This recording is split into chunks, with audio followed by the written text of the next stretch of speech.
சக்தி பீடங்கள் என்பது ஆதி பராசக்தியின் சக்தி உறைந்த புனித தலங்கள் என்று இந்து சமயத்தில் கருதப்படுகிறது. இந்த கோவில்கள் உருவானது ஒரு மிகப்பெரிய புராண சம்பவத்தால். தக்ஷ பிரஜாபதி என்பது பிரம்மாவின் மகன். அவருக்கு சதி என்ற மகள் இருந்தார். சதி பரமசிவனை காதலித்து திருமணம் செய்து கொண்டாள். ஆனால் தக்ஷனுக்கு சிவபெருமான பிடிக்கவில்லை. எதனாலனா சிவன் சாம்பல் பூசிக்கொள்வார், சுடுகாட்டில் இருப்பார், உலக மரபுகளை பின்பற்ற மாட்டார். இதனால் தக்ஷன் சிவனை அவமதித்தான். ஒரு நாள் தக்ஷன் ஒரு பெரிய யாகம் நடத்தினான். அந்த யாகத்திற்கு எல்லா தேவர்களையும் அழைத்தான். ஆனால் சிவனையும் சதியையும் மட்டும் அழைக்கவில்லை. இதை கேட்ட சதி கோபமடைந்தாள். நான் மகள்தானே என்று நினைத்து யாகத்திற்கு சென்றாள். ஆனால் அங்கே தக்ஷன் சிவனை அவமதித்தான், சதியையும் அவமானப்படுத்தினான். இதனால் சதி தாங்க முடியாமல் யாக குண்டத்தில் தன்னையே அர்ப்பணித்தாள். இந்த சம்பவம் தான் சக்தி பீடங்களின் ஆரம்பம். சதி இறந்த செய்தியை கேட்ட சிவபெருமான் உக்கிர கோபமடைந்தார். அவரது ஜடையில் இருந்து வீரபத்திரர் என்ற உக்கிர சக்தியை உருவாக்கினார். வீரபத்ரர்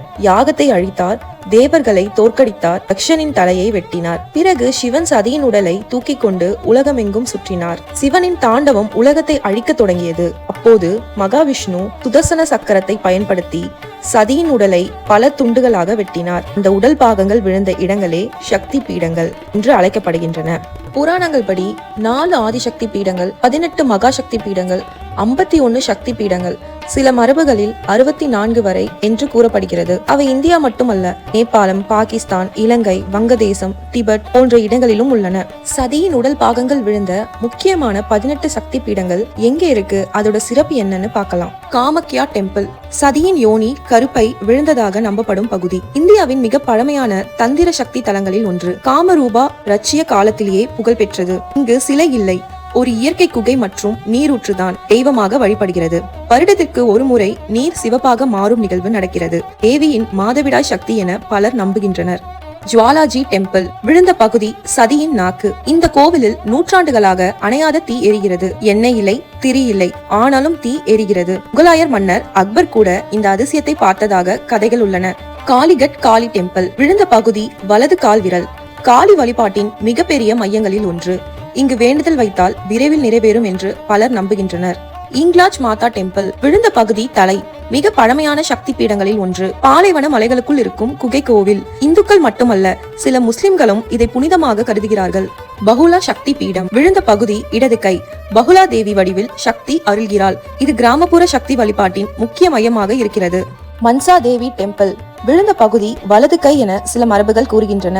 மன ஆசைகளை நிறைவேற்றும் தேவி என்று மக்கள் நம்புகின்றனர்.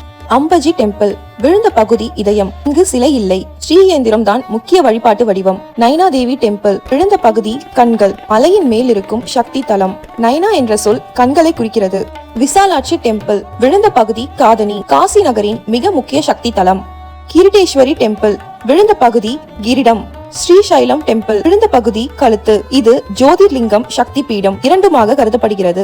தாரா தாரிணி டெம்பிள், விழுந்த பகுதி மார்பு. பழமையான தந்திர சக்தி மயம். பூரி ஜெகநாத் டெம்பிள், விழுந்த பகுதி எலும்பு பகுதி என சில மரபுகள் கூறுகின்றன. இந்தியாவின் மிகப்பெரிய வைஷ்ணவ தலங்களில் ஒன்று. திரிபுர சுந்தரி டெம்பிள், விழுந்த பகுதி வலது கால். மாதாபாரி என்றும் அழைக்கப்படுகிறது. ஈரஜா தேவி டெம்பிள், விழுந்த பகுதி வயிறு. பண்டைய கால சக்தி வழிபாட்டு மையம். அட்டஹாஸ் சக்தி பீடம், விழுந்த பகுதி உதடு. அட்டஹாஸ் என்ற சொல்லுக்கு அர்த்தம் பெரிய சிரிப்பு. சுகந்தா சக்தி பீடம், விழுந்த பகுதி மூக்கு. கன்னியாகுமரி அம்மன் டெம்பிள், விழுந்த பகுதி பாதம். 3 கடல்கள் சங்கமிக்கும் புனித இடம். கன்னி வடிவில் சக்தி இன்னும் தவம் செய்கிறாள் என்று நம்பப்படுகிறது. இதுவே முக்கியமான 18 சக்தி பீடங்கள் ஆகும். சக்தி பீடங்கள் வெறும் கோவில்கள் அல்ல, அவை பெண் சக்தியின் அடையாளம், பிரபஞ்ச ஆற்றல் மையங்கள், தந்திர வழிபாட்டின் மையங்கள் அப்படின்னு கருதப்படுகின்றன. பல சக்தி பீடங்களில் தந்திர பூஜை, எந்திர வழிபாடு, ரகசிய மந்திரங்கள் இன்றும் நடைபெறுகின்றன. சக்தி பீடங்கள் பற்றிய குறிப்புகள் தேவி பாகவதம், கலிகா புராணம், தந்திர சூடாமணி, சிவபுராணம் போன்ற நூல்களில் வருகிறது. ஒரு பெண்ணின் அவமானம், ஒரு தேவியின் தியாகம், ஒரு கடவுளின் கோபம், அதன் பிறகு உருவானது இன்றும் உலகம் முழுக்க பயபக்தியுடன் பார்க்கப்படும் சக்தி பீடங்கள். இந்த கோவில்கள் வெறும் கட்டிடங்கள் அல்ல, அவை சக்தி இன்னும் உயிரோடு இருக்கிறது என்று நம்பப்படும் இடங்கள். எந்த பிறவியிலும் சிவனையே மணக்க வேண்டும் என்பது சதியின் ஆசை. அதனால் பராசக்தி மீண்டும் மனித வடிவில் பிறந்து பார்வதியாக வந்தார் என்று புராணங்கள் கூறுகின்றன. சதி மறுபிறவி எடுத்து பார்வதியாய் பிறந்து எப்படி சிவனை மணந்தாருன்னு அடுத்த வீடியோல பார்க்கலாம்.